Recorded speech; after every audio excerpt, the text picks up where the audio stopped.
اللهم صل على سيدنا ومولانا محمد وبارك وسلم صلاة وسلام عليك يا رسول الله صلى الله تعالى عليه وسلم. اعوذ بالله من الشيطان الرجيم. بسم الله الرحمن الرحيم. اولم يتفكروا ما بصاحبهم من جنة ان هو الا نذير مبين. کیا سوچتے نہیں کہ ان کے صاحب کو جنون سے کچھ علاقہ نہیں، وہ تو صاف ڈر سنانے والے ہیں. اس آیت کریمہ کا شان نزول یہ ہے کہ ایک مرتبہ حضور صلی اللہ تعالی علیہ وسلم ابتدائی دور اسلام میں صفا پہاڑ کے اوپر کھڑے ہوئے اور آپ نے ہر قبیلے والے کا نام لے کے اس کو بلایا اور اسلام کی دعوت دی، اللہ تبارک و تعالیٰ کی عبادت کی دعوت دی. اور یہ سلسلہ حضور صلی اللہ تعالی علیہ وسلم کا ساری رات چلتا رہا. ایک لمحے برابر کے لیے بھی آپ نے آرام نہیں فرمایا.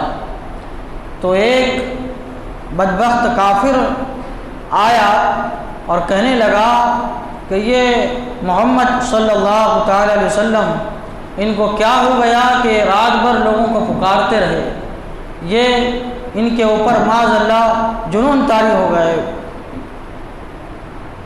پاگل پن جو ہے وہ طاری ہو گیا. اس طریقے کے جملے اس نے کہا. اور ایک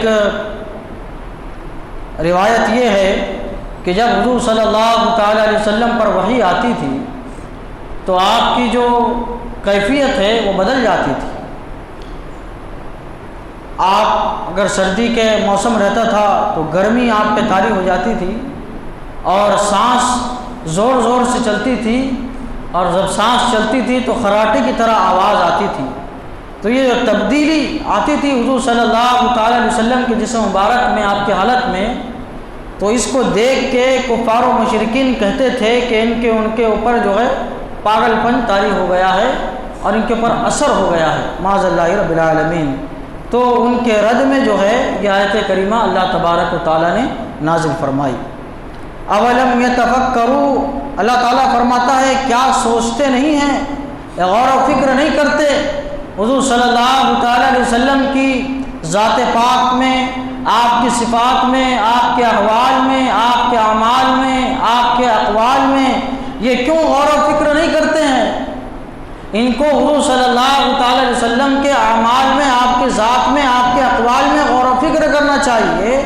یہ جب غور و فکر کریں گے ان کو پتہ چلے گا کہ جس شخصیت کے بارے میں آج یہ ایسی باتیں کہہ رہے ہیں، ایک وقت وہ تھا کہ جب انہوں نے اسلام کو ظاہر نہیں کیا تھا، نبوت کو ظاہر نہیں کیا تھا، اس سے پہلے یہی لوگ انہی شخصیت کے بارے میں یہ کہتے تھے کہ یہ صادق ہے، یہ سچے ہیں، یہ امین ہیں، یہ صادق الوعد ہے، وعدے کو پورا کرنے والے ہیں، یہ مکہ شریف میں سب سے اچھے اخلاق والے ہیں، سب سے اچھے کردار والے ہیں، سب سے اچھے اعمال والے ہیں.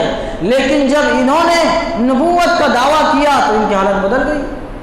ان کو پہلے یہ چیز نظر نہیں آئی، اگر رہتی تو نظر نہیں آئی، بعد میں یہ چیز ان کو نظر آ رہی ہے. تو ان کو غور و فکر کرنا چاہیے حضور صلی اللہ تعالیٰ علیہ وسلم کی اس حالت کے بارے میں. اللہ تبارک و تعالیٰ فرماتا ہے اولم یتفکروا، کیا یہ سوچتے نہیں، ما بصاحبہم من جنہ، کہ ان کے صاحب کو جنون سے کچھ تعلق نہیں ہے. اللہ تعالیٰ نے فرمایا ان کے صاحب، اللہ تعالیٰ نے حضور صلی اللہ تعالیٰ علیہ وسلم کو کفار و مشرکین کا صاحب قرار دیا. صاحب یعنی ساتھ میں رہنے والا. حضور صلی اللہ تعالیٰ علیہ وسلم مکہ میں ہی رہے، آپ باہر سے نہیں آئے، اور نہ آپ مکہ شریف سے باہر گئے، اور نہ آپ لوگوں سے چھپ کے رہتے تھے، بلکہ لوگوں کے درمیان آپ رہتے تھے، لوگوں کے ساتھ رہتے تھے. تو اس لیے اللہ تبارک و تعالیٰ نے آپ کو حضور صلی اللہ تعالیٰ علیہ وسلم کو لوگوں کا صاحب کہا، ساتھ میں رہنے والا کہا. اس میں کیا راز ہے؟ اس میں حکمت یہ ہے کہ یہ جن شخصیت کے بارے میں تم ایسے کلمات کہہ رہے ہو، یہ تمہارے صاحب ہے، تمہارے ساتھ میں رہنے والے ہیں، یہ تمہارے ساتھ میں رہے، انہوں نے تمہارے اپنی زندگی تمہارے ساتھ گزاری ہے.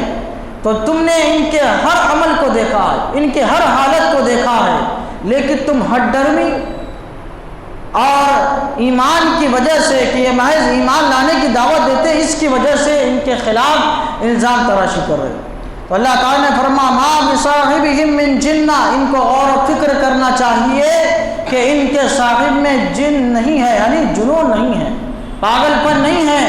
ہمارے حضور صلی اللہ تعالیٰ علیہ وسلم تو کمال عقل والے ہیں، یعنی حضرت آدم علیہ السلام سے قیامت تک جتنے لوگ ہوں گے ان کو اللہ تبارک و تعالیٰ نے جو عقل عطا فرمائی عطا فرمائے گا، ان سارے لوگوں کی عقل ایک طرف اور ہمارے حضور صلی اللہ تعالیٰ علیہ وسلم کی عقل مبارک ایک طرف۔ اتنا کمال ہمارے حضور صلی اللہ تعالیٰ علیہ وسلم کو اللہ تبارک و تعالیٰ نے عطا فرمایا، اور کسی بھی نبی پر کوئی جنون طاری نہیں ہوتا، پاگل پن طاری نہیں ہوتا، اور جو یہ کہے کہ انبیاء پہ جنون طاری ہوتا ہے، پاگل پن طاری ہوتا ہے، تو اس کا مطلب یہ ہے کہ وہ یہ مان رہا ہے کہ ایک وقت ایسا گزرا کہ یہ نبی پر نبوت کے حالات منکشف نہیں رہے، نبوت سے متصف نہیں رہے، تو وہ شخص جو ہے کافر ہو جائے گا۔ نبی پر جنون طاری نہیں ہوتا ہے، ہاں نبی پر نیند طاری ہوتی ہے، لیکن ان کی نیند بھی ناقض وضو نہیں ہوتی، وہ ایسی ہی ہوتی ہے جیسا کہ بیداری کے عالم میں ہوا کرتا ہے۔ جیسا بیداری کے عالم میں ہم لوگ ہوا کرتے ہیں، ان کی نیند بھی ویسی ہی ہوا کرتی ہے، بیداری کے عالم کی طرح ہوا کرتی ہے۔ جب ان کی نیند کا یہ عالم ہے کہ ان کی نیند بھی حالت بیداری کی طرح ہے، تو جنون تو طاری ہونا الگ بات ہے۔ اللہ تبارک و تعالیٰ نے فرمایا کیا یہ سوچتے نہیں کہ ان کے صاحب کو جنون سے کچھ علاقہ نہیں، کچھ تعلق نہیں ہے، ان هو الا نذیر مبین، وہ تو صاف ڈر سنانے والے ہیں۔ حضور صلی اللہ تعالیٰ علیہ وسلم بشیر بھی ہے، نذیر بھی ہے، یعنی ڈر سنانے والے بھی ہے اور خوشخبری دینے والے بھی ہے۔ ڈر سنانے والے سب کو ہے، کافر ہو، مشرک ہو، مسلمان ہو، چاہے جو ہو، سب کو ڈر سنانے والے ہیں۔ کافر کو ڈر سنانے والے ہیں ایمان قبول کرو ورنہ ہمیشہ جہنم کے مستحق ہو جاؤ گے۔ مسلمان کو ڈر سنانے والے ہیں اچھے اعمال کرتے رہو ورنہ حشر خراب ہوگا، برا ہوگا۔ اور خوشخبری دینے والے صرف مومنوں کے ہیں، کفار و مشرکین کے لیے آپ بشیر نہیں ہیں، بشیر صرف مومنوں کے لیے ہے کہ اے مسلمانوں تم نے اسلام قبول کیا، ایمان قبول کیا، اب تمہارے لیے آخرت کی کامیابی ہی کامیابی ہے، تمہاری دنیا بھی کامیاب ہے، آخرت بھی کامیاب ہے۔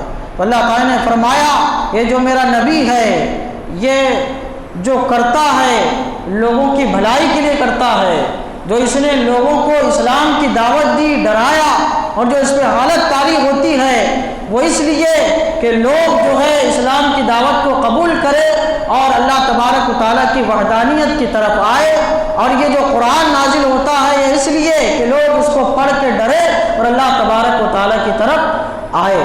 اللہ تعالیٰ کی بارگاہ میں دعا ہے کہ مولا تعالیٰ قرآن شریف سیکھنے سمجھنے اور اس کے مطابق ہم سب کو اپنی زندگی گزارنے کی توفیق عطا فرمائے۔